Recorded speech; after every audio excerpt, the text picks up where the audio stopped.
Assalamualaikum warahmatullahi wabarakatuh. Selamat datang di ruang kuliah. Kuliah hari ini adalah studio perancangan arsitektur, yaitu merancang Pusat Kesehatan Masyarakat atau Puskesmas. Jadi Pusat Kesehatan Masyarakat atau Puskesmas ini adalah salah satu bangunan milik pemerintah. Jadi pemerintah ini seperti bangunan-bangunan negara milik pemerintah lainnya atau disebut bangunan negara itu punya standar khusus ya. Jadi untuk referensinya saya memakai peraturan-peraturan pemerintah dan pedoman, mereka. Yang pertama adalah Peraturan Menteri Kesehatan Republik Indonesia Nomor 75 Tahun 2014 tentang Pusat Kesehatan Masyarakat. Kedua, Pedoman Teknis Bangunan dan Prasarana Puskesmas Kementerian Kesehatan Direktorat Jenderal Bina Upaya Kesehatan tahun 2013. Jadi dalam merancang nantinya kita banyak memakai, merujuk kedua peraturan dan pedoman ini. Jadi puskesmas itu apa ya? Puskesmas ini adalah, bangunan pemerintah yang memfasilitasi pelayanan kesehatan yang menyelenggarakan upaya kesehatan masyarakat dan perorangan, dengan lebih mengutamakan upaya promotif dan preventif untuk mencapai derajat kesehatan masyarakat yang setinggi-tingginya di wilayah kerjanya. Puskesmas ini juga selain, melakukan upaya kesehatan, juga sebagai sarana pendidikan tenaga kesehatan. Jadi, mahasiswa kedokteran itu biasanya kuliahnya itu selama 4 tahun, S1, kemudian setelah lulus mereka mendapat gelar sarjana kedokteran atau S.Ket, kemudian mereka diwajibkan untuk koas ya di rumah sakit, seperti kuliah tapi lebih banyak prakteknya, kemudian banyak konsultasi ke dokter ahlinya, kemudian juga, melayani pasien dan mengobati pasien berdasarkan petunjuk dari, pembimbingnya, itu selama 2 tahun. Nah, setelah itu mereka baru mendapat, setelah itu lulus mendapat gelar, dokter, profesi, ya itu. Jadi sebelum sebelum koas mereka hanya masih sarjana kedokteran. Sama kayak kita arsitek sekarang, Anda selesai S1 itu masih sarjana arsitektur, belum bisa dibilang arsitek ya. Anda harus mengikuti, sekolah pendidikan profesi arsitek lagi, seperti itu. Nah, setelah mereka koas di rumah sakit, lulus dan menjadi dokter, mereka juga, diberi pilihan ya, saya nggak tahu apakah wajib atau sekarang dipilihan karena, eee, peraturan ini beberapa kali berganti. Nah, saya nggak tahu yang terakhir bagaimana, tapi dulu, diwajibkan, pernah diwajibkan, kemudian terakhir merupakan salah satu, pilihan. Nah, eee, mereka harus mengabdi ke masyarakat selama lebih kurang, 1 hingga 3 tahun, tergantung wilayahnya. Jadi kalau wilayahnya sangat, terpencil, ya itu sebentar, tidak lama. Tapi kalau wilayah di kota tuh, lebih kurang 2 sampai 3 tahun, tapi kalau wilayah terpencil cukup setahun, ya. Nah itu, mereka mengabdi di puskesmas dan biasanya nah itu namanya dokter PTT, pegawai tidak tetap, karena nanti setelah, mengabdi di puskesmas, mereka diangkat menjadi pegawai negeri sipil. Nah, pada umumnya dokter PTT ini biasanya langsung diangkat menjadi, kepala puskesmas tempat dia mengabdi, ya. Tapi ini jabatannya hanya sifatnya sementara selama dia, mengikuti program PTT tersebut. Setelah itu nanti diganti dengan dokter-dokter berikutnya. Sehingga nanti, bisa dikatakan bahwa puskesmas ini juga berfungsi sebagai sarana pendidikan tenaga kesehatan. Karena selain dokter juga nanti, bidan dan perawat seperti itu, ya, ada PTT-nya. Jadi ada perawat PTT dan seterusnya. Nah, puskesmas harus didirikan pada setiap kecamatan, ya.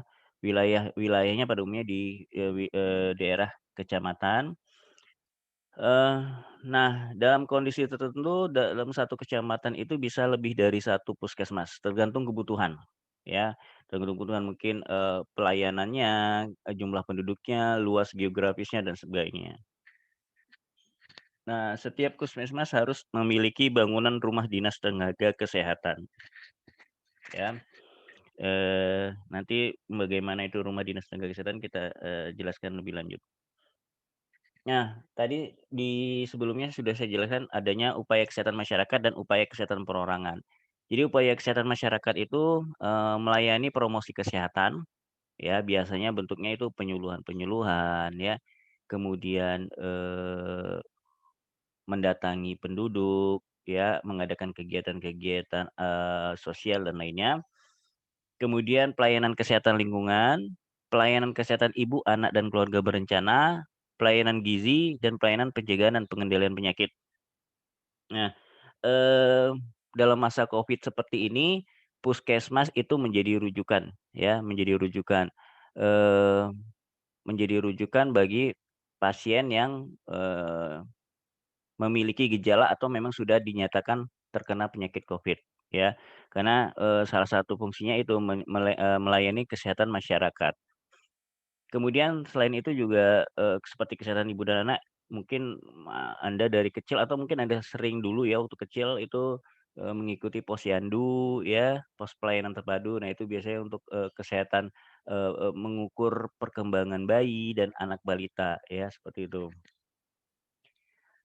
Kemudian upaya kesehatan perorangan. Nah, ini ada rawat jalan, pelayanan darurat, pelayanan 1 hari atau one day care, home care ya, kunjungan ke rumah, kemudian rawat inap berdasarkan pertimbangan kebutuhan pelayanan kesehatan.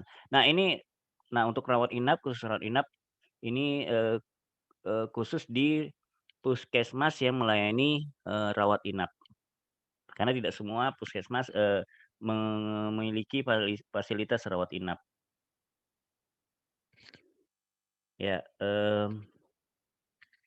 jadi, nah, kategori puskesmas ini ada 2, maaf, yang pertama puskesmas non rawat inap, ya, yaitu puskesmas yang tidak menyelenggarakan pelayanan rawat inap kecuali pertolongan persalinan normal.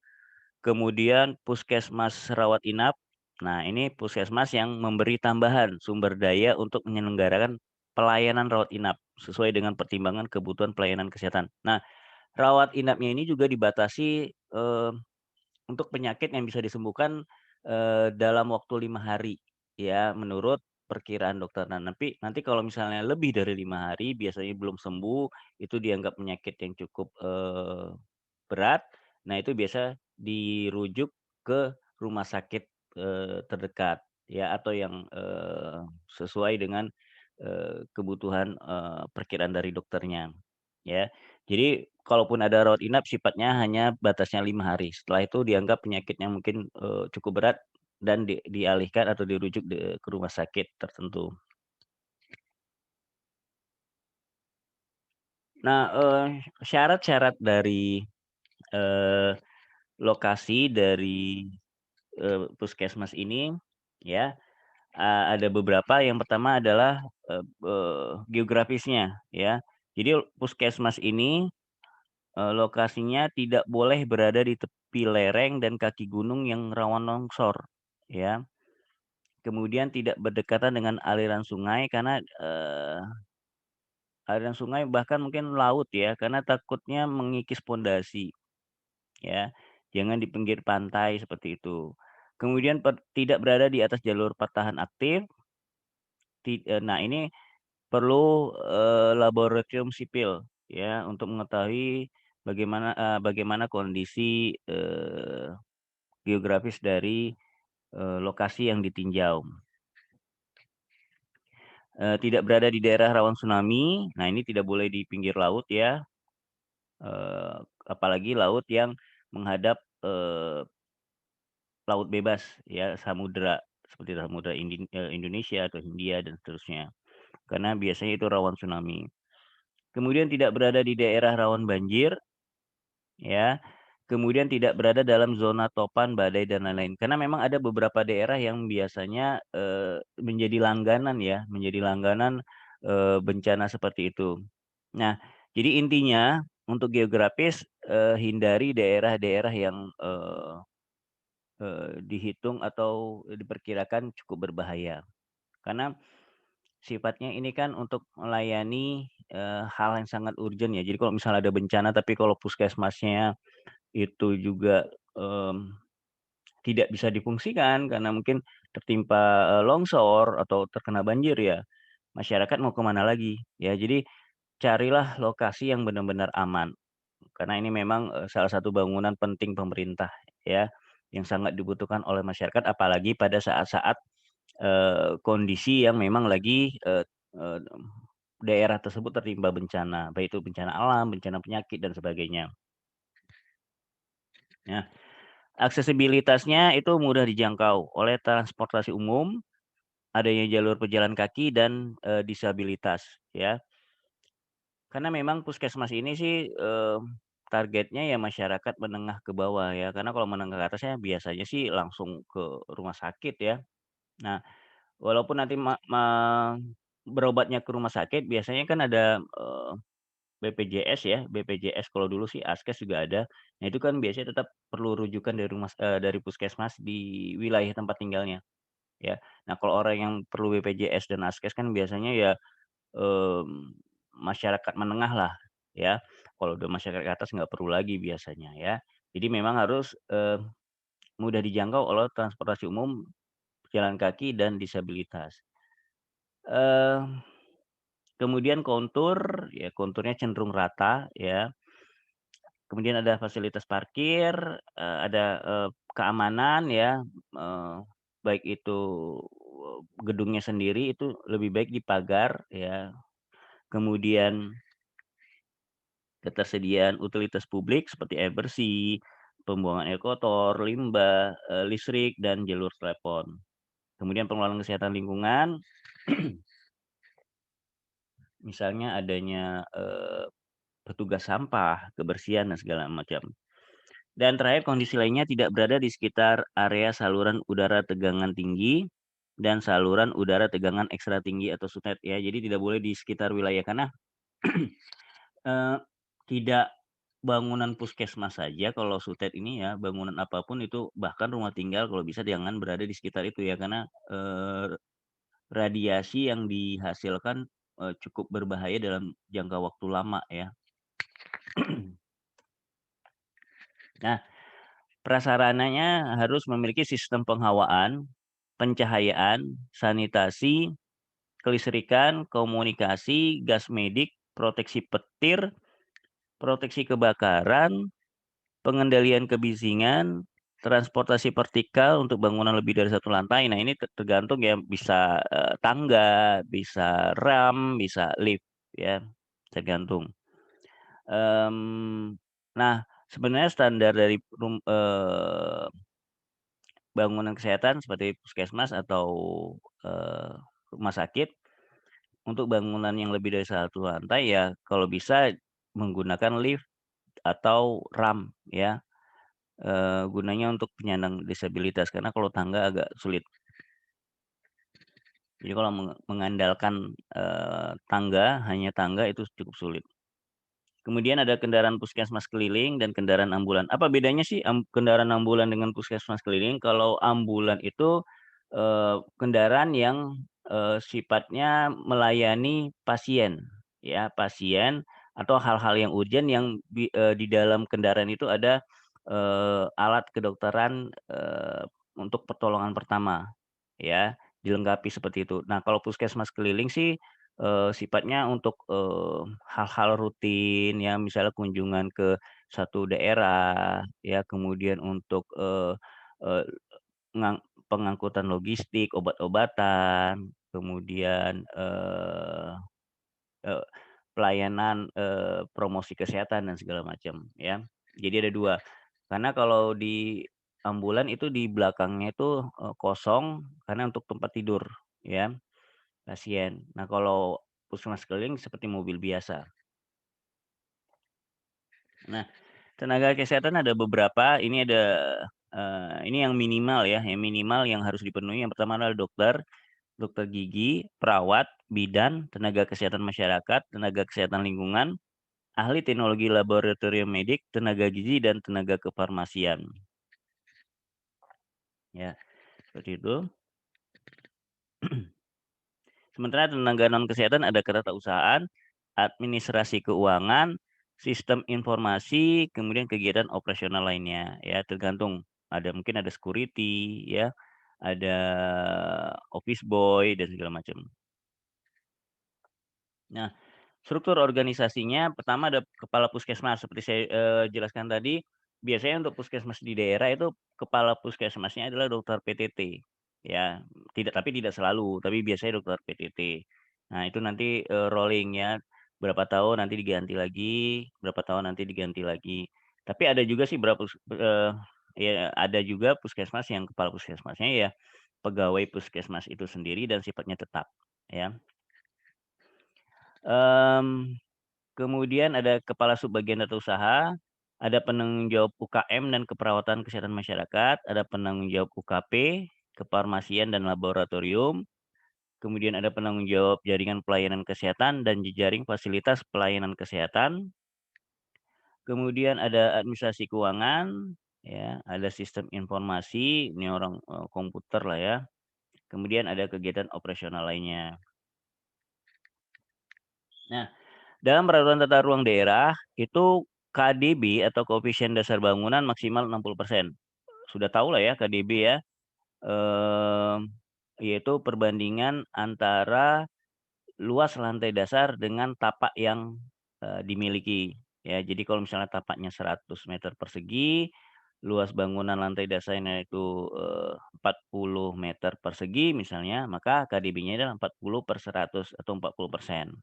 Nah, kalau untuk puskesmas maksimal itu harus 60%, ya, tidak boleh lebih. Jadi disediakan 40% untuk ruang terbuka. Kemudian koefisien lantai bangunan itu maksimal 1,8. Jadi koefisien lantai bangunan adalah perbandingan antara luas seluruh lantai bangunan terhadap luas tapak yang dimiliki, seperti itu. Jadi kalau luas tapak dari 100 meter persegi, luas bangunannya itu tadi lantai dasar 40 ya, 40 meter persegi dan terdiri dari 3 lantai dan dianggap, ketiga lantainya ini sama bentuknya, sehingga itu berarti kalau dijumlahkan luas bangunannya 40 meter persegi kali 3, 120 meter persegi. Maka KLB-nya adalah 120 meter persegi per 100, luas tapaknya kan 100 ya, atau sama dengan 1,2. Nah itu KLB-nya 1,2.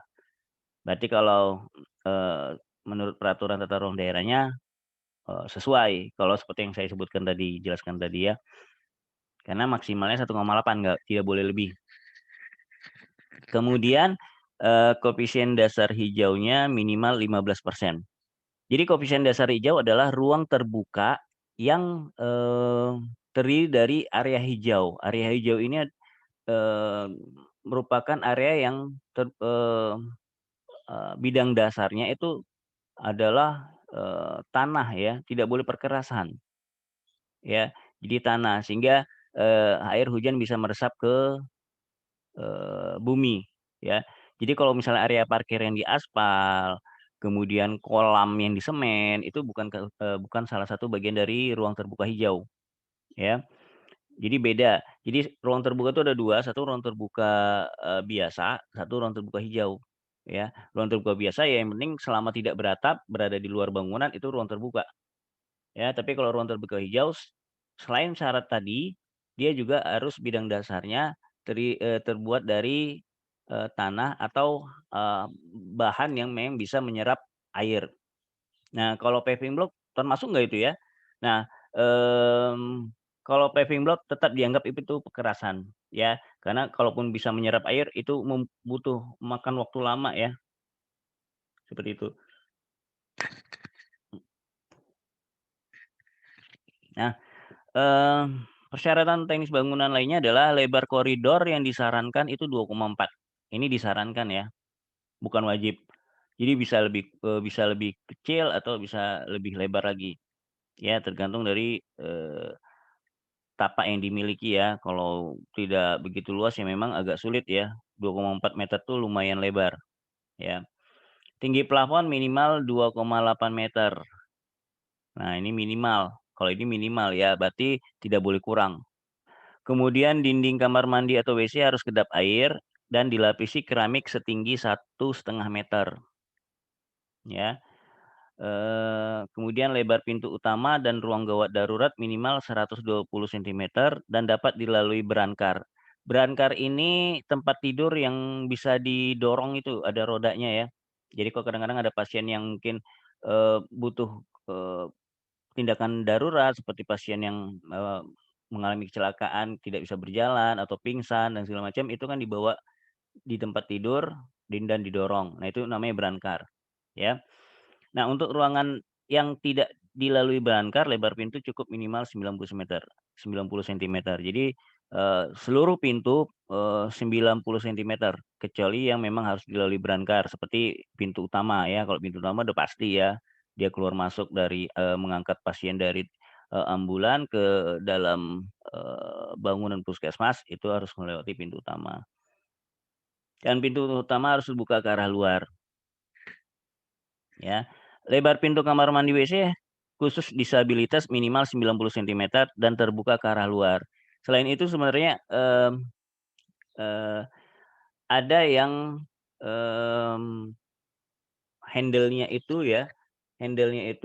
walaupun dikunci dari dalam, itu bisa dibuka dari luar dengan kuncinya, khusus handle tersebut ya. Jadi takutnya, khawatirnya kalau disabilitas ini ada apa-apa, terjatuh, pingsan, eee, jadi kalau misalnya ada yang melihat dan kok curiga nih agak lama sekali ya, kita ketok nggak ada jawaban, nah itu bisa dibuka dari luar ya. Jadi walaupun dikunci dari dalam, tetap, petugas, rumah sakit itu punya kuncinya dan itu bisa dibuka dari luar. Karena kalau kunci rumah yang biasa itu kalau kuncinya nempel di dalam, itu kan nggak bisa lagi dibuka dari luar ya. Nah itu dicari yang, handle-nya seperti itu. Kemudian luas bukaan jendela minimal 15% dari luas lantai ya. Jadi kalau, ruangannya itu 2,5 meter kali 4 berarti 10 meter persegi ya. Nah itu luas jendelanya, minimal, 1,5 meter persegi ya bukaannya, seperti itu. Tangga ya, tangga lebar pijakannya itu 15 sampai 17 sentimeter, lebar anak tangganya ya, eee, bukan lebar tangganya. Nah, kemiringan tangganya itu tidak boleh lebih dari 60 derajat, karena kalau lebih dari itu dianggap curam, ya berbahaya. Kemudian tinggi handrail-nya 65 sampai 80 sentimeter dan ujung handrail ya, baik itu yang di bawah dan di ujung atasnya, itu dilebihkan 30 sentimeter dan ujungnya tapi tetap bengkoknya ke arah bawah atau ke arah lantai ya.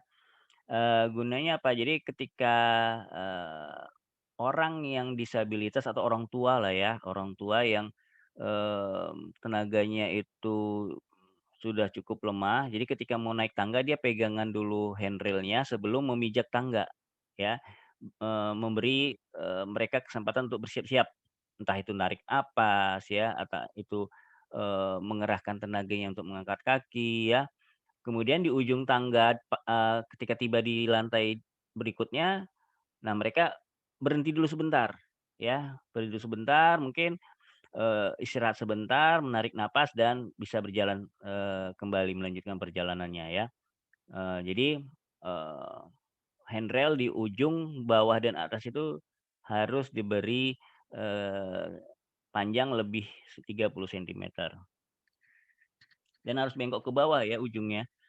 Setelah 30 sentimeter itu ke bawah, karena untuk, takutnya, berbahaya ya kepada anak-anak mungkin atau orang tua yang terjatuh, kalau kejedot itu sakit juga ujungnya, ya, kena handrail.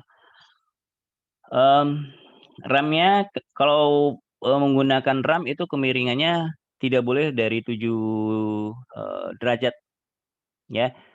7 derajat ini jadi bukan satuannya bukan, iya 7 derajat. Jadi, kalau tangga okelah ya sampai 60 derajat, tapi kalau rem itu 7 derajat, karena kalau lebih dari itu, eee, orang yang menggunakan kursi roda itu mudah tergelincir ya, seperti itu. Atau orang yang menggunakan tongkat ya tidak bisa menahan beban berat badannya sendiri, karena akan nanti terdorong oleh gaya gravitasi dan berat badannya. Nah, eee, panjang remnya itu sendiri tidak boleh lebih dari 9 meter. Jadi diukur horizontal. Jadi kalau, dilihat dari denah ya, itu seperti itu. Dilihat dari denah itu tidak boleh lebih dari 9 meter. Kalau lebih harus dikasih bordes ya, harus dikasih bordes. Karena, untuk memberi kesempatan mereka beristirahat ya. Kita aja orang yang normal, yang sehat, itu pakai tangga harus ada bordesnya ya. Lebarnya itu lebih dari 120 sentimeter atau 1,2 meter lebar bordesnya, ya. Dan, maaf lebar ramnya ya, lebar ramnya itu lebih dari 120 sentimeter. Kemudian pada bordes itu, lebarnya itu dapat digunakan untuk kursi roda berputar, ya, berapa radius. Nah itu. Mmm, nah ini ada, eee, tabel kebutuhan ruang untuk puskesmas non rawat inap, ya. Yang pertama adalah zona kantor, itu ada ruang administrasi kantor, ada ruang kepala puskesmas, dan ada ruang rapat, ya.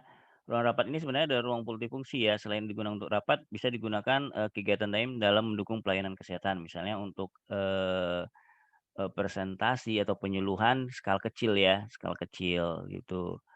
Eee, ya. Kemudian ada ruang pelayanan, ya.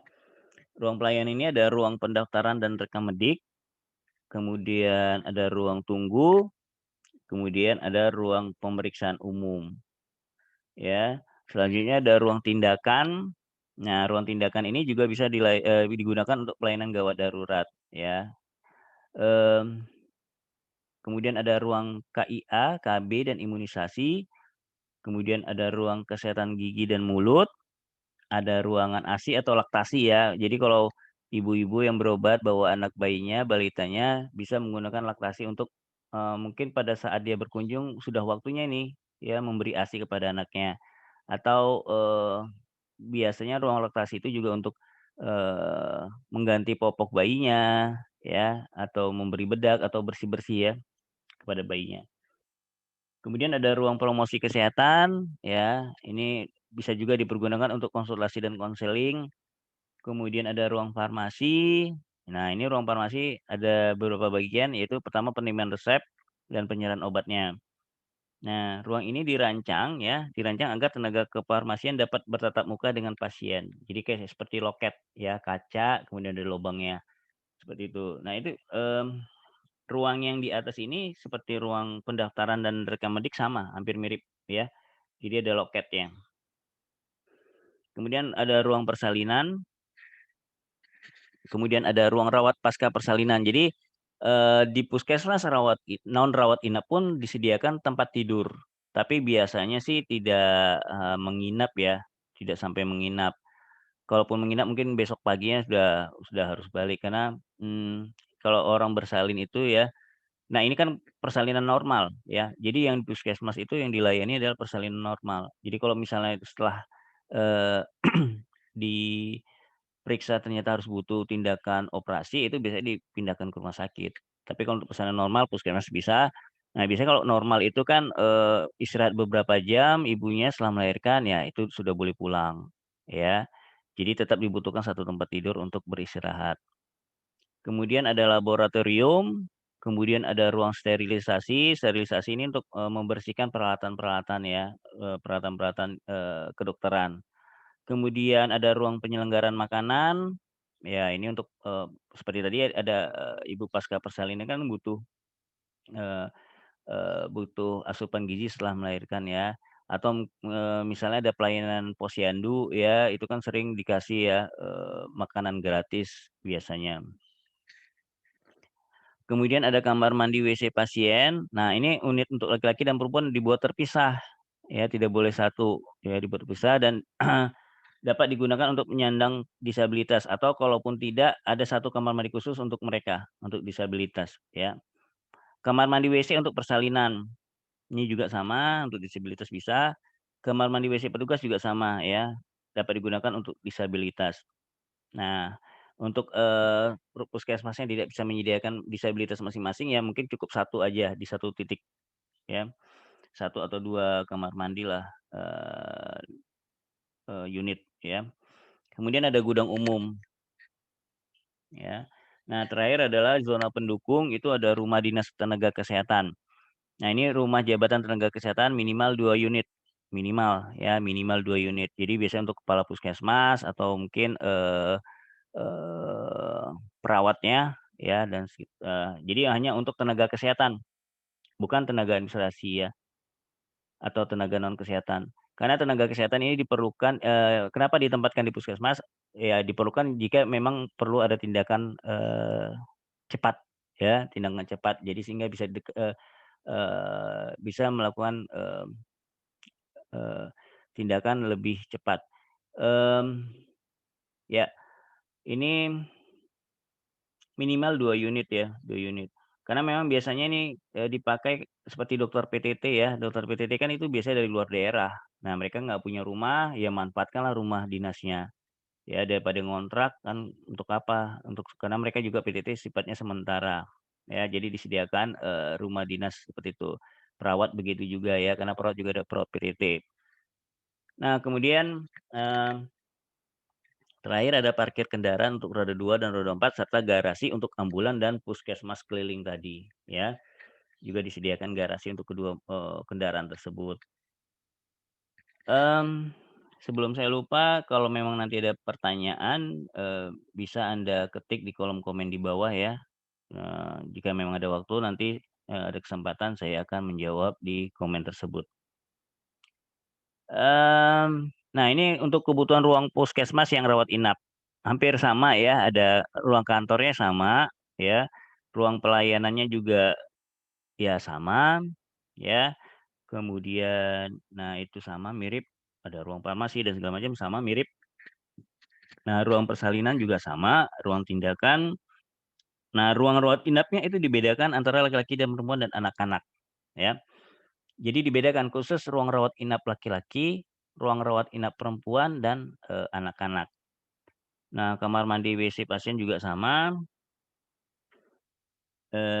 ada ruang cuci linen ya, laundry-nya lah ya, sama kayak, hotel, rumah sakit itu kalau ada namanya ada inap, fasilitas inap ya ada ruang cucinya, karena mereka juga nggak mungkin cuci. Ini pun juga cucinya untuk, sprei ya, sifatnya yang umum. Ya sama yang lain untuk rawat inap, ya sama semua. Oke, ini juga sama ya, sama semua. Nah, ini adalah, urutan sirkulasi pasien ya, pasien yang, biasa ya. Jadi ketika datang dia, bagi pasien yang sehat, maaf, bagi pasien yang, bisa tidak dalam keadaan darurat ya, itu mereka pertama kali masuk ke ruang pendaftaran dan rekemedik, ya, situ yang loket tadi, kemudian nanti ke ruang tunggu. Nah, di ruang tunggu ini sudah ada, beberapa, bagian dari, pelayanan kesehatan tadi ya, ada ruang pengobatan umum, ruang kesehatan ibu dan KB, ruang anak dan vaksinasi, ruang gigi dan mulut, ruang promosi kesehatan, dan ruang pelayanan penyakit menular. Dan nah ini bisa ditambah ya, bisa ditambah sesuai program ruang yang memang dibutuhkan, ya. Nanti habis dari situ, ke farmasi, ya, ke farmasi, nah atau ke laboratorium, ya tergantung nanti perlu nggak, cek laboratorium. Kalau enggak ya biasanya ke ruang farmasi untuk mengambil obat, ya. Kemudian nah, kalau, tadi pasiennya adalah, ibu yang sedang hamil ya, nah itu bisa lanjut ke ruang rawat inap untuk persalinan ya. Jadi puskesmas yang tidak memiliki fasilitas rawat inap tetap ada satu ruangan untuk, persalinan ya, mana tahu dibutuhkan, menginap semalam ya. Kemudian, mmm, ruang pelayanan penyakit menular maaf dari ruang nah kalau tidak butuh obat atau laboratorium, dia bisa langsung pulang ya. Jadi ada beberapa pilihannya ke ruang farmasi atau laboratorium atau mereka bisa langsung pulang. Ya jadi misalnya ada eee, keluhan tadi ada keluhan penyakit ternyata setelah diperiksa dokter, "Oh oke, ini nggak ada apa-apa Ibu, Bapak," atau, "Oh, kita coba lihat lagi, berapa hari Anda bisa datang lagi." Nah itu biasanya setelah setelah dari ruang, poliklinik itu bisa langsung pulang atau bahkan dirujuk, "Oh ternyata nih sakitnya Ibu berbahaya atau Bapak berbahaya dan di sini tidak ada Eee tenaga kesehatan yang bisa menolong, nah itu bisa biasanya dirujuk ya, seperti itu. Atau pasien yang gawat darurat pakai ambulan ya, itu langsung ke ruang gawat darurat ya, ke ruang gawat darurat. Nah, bisa langsung eee, ke, ruang persalinan. Jadi biasanya gawat darurat yang ibu-ibu yang memang sudah saatnya ini, ya, sudah saatnya mendekati, persalinan. Atau ke ruang laboratorium biasanya, ya, ke ruang laboratorium, seperti itu. Nah, untuk pasien yang rawat inap, ya, seperti awalnya sama ya, ke pasien yang biasa itu ke ruang pendaftaran dan rekam medik, kemudian ke ruang tunggu, kemudian ke poliklinik. Nah, dari poliklinik ini ada beberapa, eee, alternatif. Yang pertama sama tadi ke ruang farmasi atau ke laboratorium, ya, atau ke ruang tindakan, persalinan dan resusitasi bayi, atau langsung ke ruang rawat inap, ya, eee, atau boleh langsung pulang. Ya sama tadi, kalau nggak ada dianggap dokternya tidak ada apa-apa ya pulang atau bahkan mungkin dirujuk ke rumah sakit ya. Nah, untuk pasien yang gawat darurat itu, harus melalui ke ruang gawat darurat terlebih dahulu, kemudian ke ruang ada beberapa pilihan tergantung ya penyakitnya apakah dia persalinan, ke ruang persalinan, kemudian, mungkin ke ruang farmasi atau ke laboratorium, atau bisa ke ruang rawat inap langsung ya, seperti itu. Atau boleh pulang. Ya, setelah ada gawat darurat mungkin, kecelakaan nih ya, kecelakaan, ya, dibawalah ke ambulan dan ternyata diperiksa di ruang gawat darurat, okelah ini luka kecil aja, itu boleh langsung pulang atau mungkin bahkan dirujuk, ya. Jadi pulang itu ada 2 ya, bisa pulang ke rumah atau ya pulang ke rumah sakit, ya, tergantung tergantung, kondisi kesehatan kita, ya. Nah ini, beberapa, contoh dari ruang-ruang yang ada di puskesmas ya, ini Anda bisa lihat di ruang pendaftaran dan rekammedik seperti ini, ya. Ada, eee, untuk petugasnya ada ruang khusus ya, melalui suatu pintu, itu ruang pendaftaran, baru yang setelah itu ke ruang rekammedik. Rekammedik ini, ruang arsip kita ya, ruang arsip pasien. Jadi sejarah kesehatan kita selama berobat di puskesmas itu apa aja nih. Misalnya, bulan ini kita mengeluhkan penyakit apa, kemudian entah, berapa bulan atau tahun kemudian itu kita datang lagi, kita mengalami penyakit apa. Karena nanti dari riwayat penyakit dokter bisa menganalisa nih ya, apakah ini penyakitnya, semakin parah ya, atau bahkan, berpindah ke penyakit lain ya, berdampak ke penyakit lain ya. Nah, kalau pasien tidak boleh masuk ke dalam, ruang rekam medik ini ya, dia cukup dari luar dan, diberi kaca agar bisa bertatapan antara petugas dengan pasien dan diberi loket ya. Karena nanti kita itu punya kartu ya. Jadi kartunya harus disimpan baik-baik ya. Sehingga nanti ketika datang lagi ke puskesmas tersebut, kita menyerahkan kartu itu, nah, eee, petugas itu sudah punya arsip lagi di dalamnya ya, daftar daftar kunjungan kita seperti itu ya. mmm, ya. Nah ini ruang gawat darurat ya, Anda bisa lihat di, iya. Pintunya itu 2 daun ya, karena tadi lebarnya syaratnya 1,2 meter minimal ya, kemudian bisa membuka keluaran ke dalam ya, jadi bisa didorong. Nah di dalam itu nanti ada, ruang dokter dan ruang konsultasi, kursi-kursi, pasien ya, kemudian ada beberapa lemari, kemudian nanti ada tempat tidur untuk periksa. Nah, tempat tidurnya ini nanti yang garis putus-putus itu dikasih semacam tirai ya. Jadi dokter memeriksa, ketika memeriksa pasiennya itu ditutup dengan tirai sehingga, mmm, eee, pengantar itu tidak bisa melihat ya tindakan dokternya. Mungkin ya, mungkin ada yang harus ditutupin seperti itu. Oh iya, juga ada wastafel ya untuk membersihkan tangan ya, baik itu dokter mungkin atau pasiennya. Nah, ini ada ruang pengobatan umum. Nah, ini ruang pengobatan umum biasa ya. Ini biasa, sama sih sebenarnya dengan ruang gawat darurat tadi hampir sama ya. Jadi ada, meja dokter, ada kursi pasien untuk konsultasi, ada wastafel, ada tempat tidur, ya, seperti itu. Mmm, nah ini ada ruang KIA, KB, dan vaksinasi ya. Ruang KIA, kesehatan ibu dan anak, biasanya ini untuk, eee mulai dari ibu hamil ya, ibu hamil memeriksakan kesehatan, calon bayinya yang dikandung, sampai nanti membawa anak, anak bayi dan balita, kemudian pelayanan, KB ya, keluarga berencana ya. Jadi keluarga berencana itu, eee, untuk mengatur, banyak sih ya, salah satunya untuk mengatur,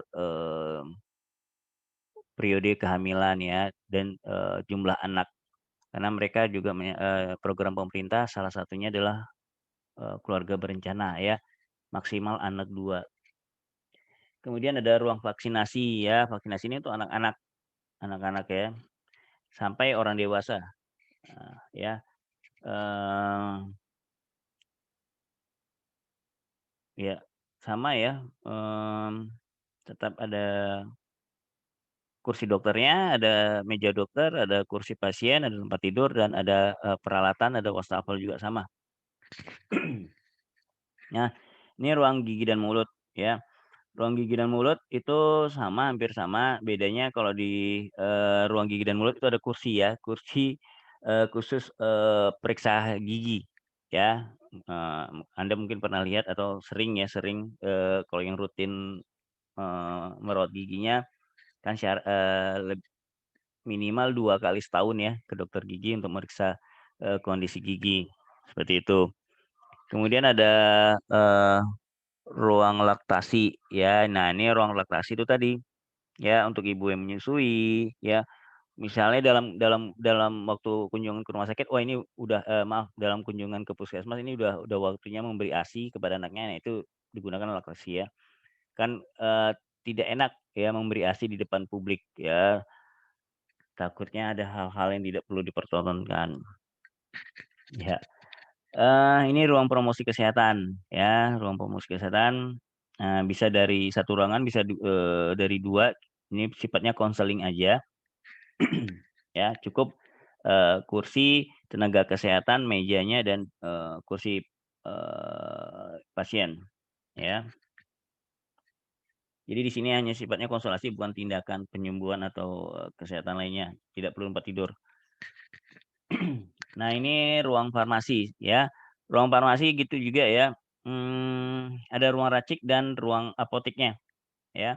Jadi pasien ketika berkonsultasi biasanya diberi resep. Nah, resepnya ini dikasih ke ruang farmasi. Sama bentuknya kayak ruang pendaftaran ya, mereka tidak boleh masuk ke dalam, mereka melalui loket yang diberi kaca dan lubang sehingga, antara petugas dan, pasien bisa bertatap muka dan memberi, eee resep dan pasiennya menerima obat yang telah diresepkan ya.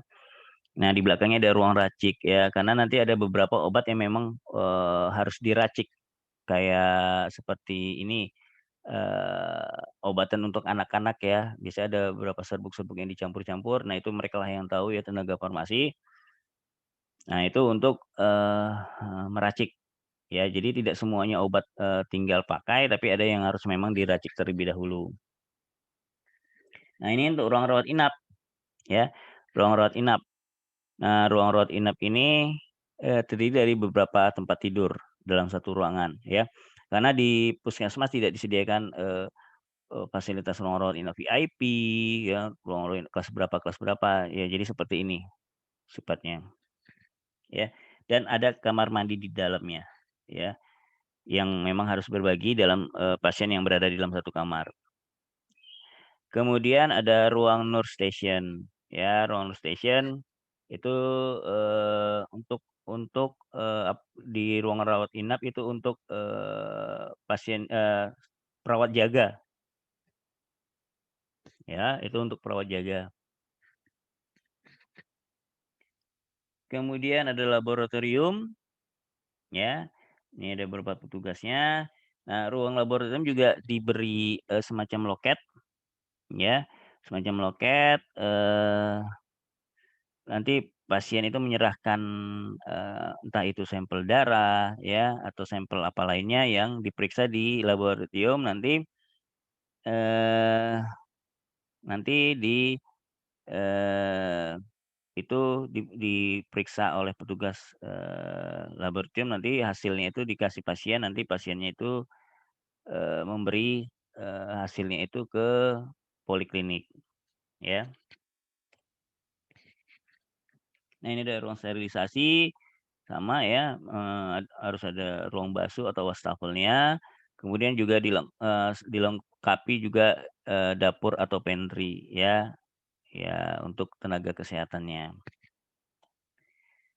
atau pegawai puskesmasnya. Nah, sebelum saya tutup kuliah hari ini, saya coba menampilkan salah satu contoh pusat kesehatan masyarakat ya, yang ada di Jakarta. Ini kebetulan saya dapat dari internet ya. Jadi kalau Anda mungkin ya, saya bantu, banyak ya puskesmas yang mempunyai website sendiri ya, kemudian di dalam webnya itu jelaskan struktur organisasinya. Nah, itu kan menolong Anda untuk, membantu Anda untuk mencari kebutuhan ruang ya. Nah, selain itu nanti ada denah, bahkan ada beberapa puskesmas yang menampilkan denah ya. Ini saya ambil yang puskesmas Kecamatan Pasar Rebo. Nah, ini ada, puskesmasnya ini terdiri dari 3 lantai ya, 3 lantai. Nah, ini yang denah lantai 1 yang paling depan itu di ruang luarnya adalah area parkir ya, kemudian dia pertama kali masuk itu Anda bisa lihat loket pendaftaran dan kasir ya, di situ bayar. Jadi daftar di situ, sebelum pulang dia juga bayar di situ ya. Nah, dia masuk, nah nanti dia ke ruang tunggu ya, ke ruang tunggu. Tergantung, nah nanti diarahkan, kira-kira ini, eee, dia harus menerima pelayanan apa ya, haruskah ke poliklinik, itu ada di sebelahnya itu ada ruang tunggu pasien untuk pelayanan lansia dan segala macam, ya. Nah, kemudian itu Anda bisa lihat, mmm, nah pintu UGD itu beda ya, UGD atau, unit gawat darurat itu beda. Jangan, disamakan dengan, pintu utama ya. Dia memiliki akses sendiri. Nah, kalau di Puskesmas Pasar Rebo ini, dia masuk dari sisi sebelah, kalau dari gambar sih sebelah kiri ya, sebelah kiri. Nah, itu masuk situ udah ya ada UGD, kemudian ada, unit layanannya ya. Ya, kemudian nah seperti itu. Nah di sini kebetulan, puskesmasnya sih memakai tangga ya, dan ram sepertinya nih, ya. Kalau saya lihat dari gambar ram yang Anda bisa lihat di, eee, bawah ada jalur evakuasi yang warnanya abu-abu, itu sepertinya ram karena cukup panjang ya. Jadi dia tidak punya lift, oh ada lift juga maaf, ada lift ya di belakang, ada lift. Jadi selain ada lift kayaknya ada ini ya, RAM-nya kalau saya lihat ya, seperti itu.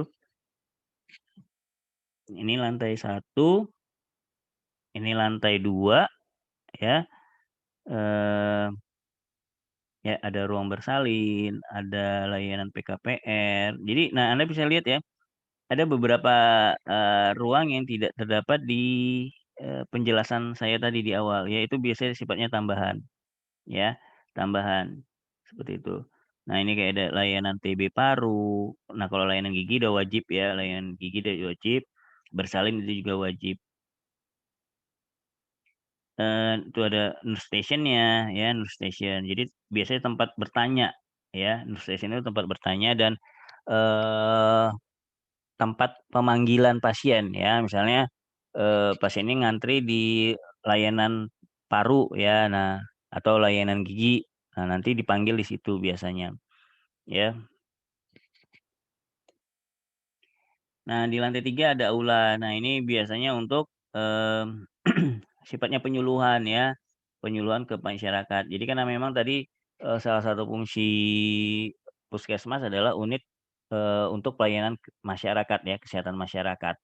Nah itu, biasanya penyuluhan-penyuluhan dan seterusnya, seperti itu, ya. Mmm, ada ruang gudang cetakan untuk ATK ya, jadi gudang untuk ATK aja mereka punya khusus ya, kemudian ada gudang arsip. Nah, kepala puskesmas itu diletakkan paling atas biasanya ya, karena paling atas tuh biasanya, memang cukup private ya. Mmm, nah, mereka meletakkan, beberapa layanan administrasi atau, non kesehatan itu di atas ya. Ya ada ruang rapat, ada bendara keuangan, ada ruang, gudang dan sebagainya. Nah, kenapa aula diletakkan di atas? Itu biasanya untuk, agar, biasanya sih ruang yang paling atas kan, bisa dibuat bebas dari kolom ya. Nah itu, kenapa diletakkan aula paling atas. Oke, saya rasa cukup sampai di sini kuliah studio perancangan arsitektur, eee, merancang pusat kesehatan masyarakat atau puskesmas. Nah, saya harap apa yang saya berikan hari ini, materi hari ini bisa Anda terima dengan baik dan bisa Anda laksanakan juga dengan baik, untuk tugas-tugas kuliah, Anda. Jika memang masih ada pertanyaan atau masih ada hal-hal yang masih Anda ingin ketahui, bisa Anda tanya di kolom komen di bawah ini, ya. Akhir kata saya ucapkan banyak terima kasih. Assalamualaikum warahmatullahi wabarakatuh.